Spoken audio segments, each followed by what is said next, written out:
Our mission is to present the reading of the articles in the Founders Bible that pertain to our American heritage as told by historian David Barton.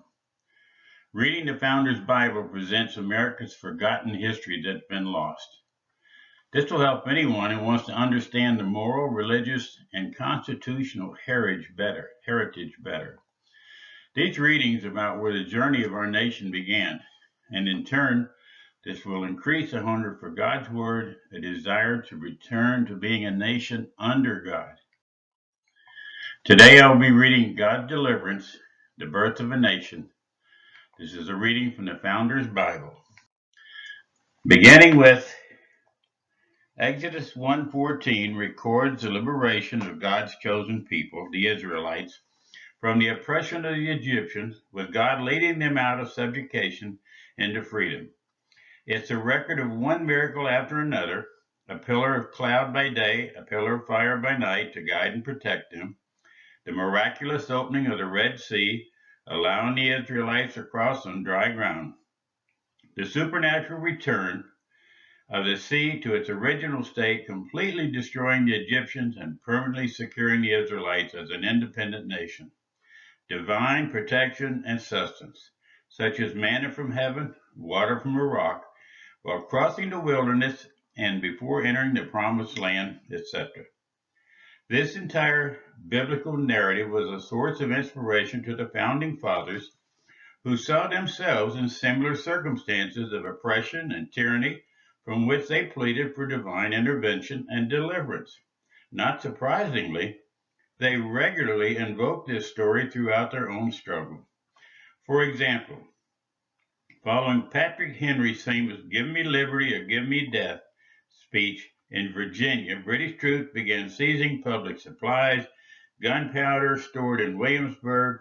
Henry, unwillingly to allow this British action to go unchecked, gathered the local militia, addressed them in an impassioned speech which reminded them of the pillar of cloud, the pillar of fire which guided the children of Israel, of the water gushing from the rock at Horeb, of the miraculous passage of the Red Sea.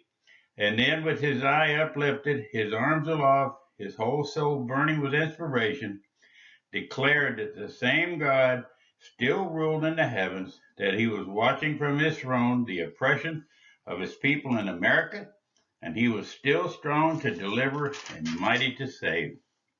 The following year, in Massachusetts, Samuel Adams drew similar parallels between King George III's tyrannical behavior and that of the Egyptian pharaoh, observing, "I scruple not to affirm, it is my opinion, that this King George III's heart is more obdurate, stubborn, and his disposition towards the people of America is more unrelenting and malignant than was that of Pharaoh towards the Israelites in Egypt.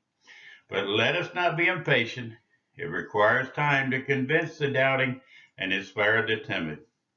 The very day that Congress approved the Declaration of Independence, it also appointed John Adams, Thomas Jefferson, and Benjamin Franklin to draft a seal that was to characterize the spirit of the new nation. Franklin's proposal was directed from the Exodus story.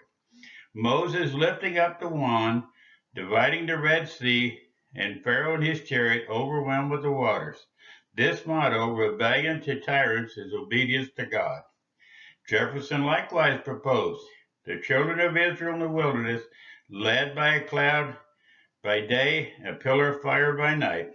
This seal is finally approved by the committee, and that was the Pharaoh sitting in an open chariot, a crown on his head, a sword in his hand, passing through the divided of the Red Sea in pursuit of the Israelites, raised from a pillar of fire in the cloud, expressive of the divine presence and command beaming on Moses, who stands on the shore, extends his hand over the sea, causes it to overwhelm Pharaoh. Signer of the Declaration, Caesar Rodney of Delaware, also invoked the Exodus imagery, telling his brother, the Israelites, the chosen people of God, met with crosses and disappointments in their journey from the land of bondage to that of liberty. But by a steady perseverance and a divine assistance, they at length possessed the promised land. And though he permitted temporary obstructions, they will one day, with a firm reliance on him, crown his virtuous endeavors with success and cause the modern Pharaoh with their host be buried in the sea of their tourism, as he did the ancient Pharaoh in the Red Sea. In 1778, the Americans had suffered many military defeats. While they won a major battle in the Battle of Saratoga in September 1977, the overall trend had not been good. Yet declaration signers such as Benjamin Rush of Pennsylvania were not discouraged, knowing that the war was far from over. Rush wrote Patrick Henry and likened America's struggle to that of the Jews against the Egyptians. He noted that we were still early in the story, that even though we had taken the first step, there's still many obstacles in the wilderness that would require God's intervention if we were to ever reach the promised land. Sir, we have only passed the Red Sea. A dreary wilderness is still before us. But just as God raised up Moses, Aaron, Joshua, and Caleb in Israel, he raised up leaders such as General George Washington, Henry Knox, and Benjamin Lincoln, and many others as he used to secure victory. In 1781, at the Battle of Yorktown, British troops surrendered to the Americans, thus ending the military conflict, but King George III was still unwilling to withdraw his troops from America or even sign a peace treaty with the Americans, whose diplomats were negotiating with the British representatives. Witnesses the king's readiness to admit he had been defeated, founding father James Duane recognized another parallel to Pharaoh in Exodus, explaining, whatever may be the appearance from the passivity of the British and the despair of the Tories, the British supporters in America, I do not think peace so near as in generally apprehended. The naval success of the enemy have hardened the heart of the British Pharaoh and rekindled his inspiring wishes for our subjugation. The Treaty of Paris goes on freely. Finally, 2 years after the battle at Yorktown, the king acceded, admitted defeat, and approved peace with the Americans, fully recognizing our independence. But even after victory was won and the U.S. Constitution written and ratified, this same biblical account continued to be invoked whenever there were discussions about oppression.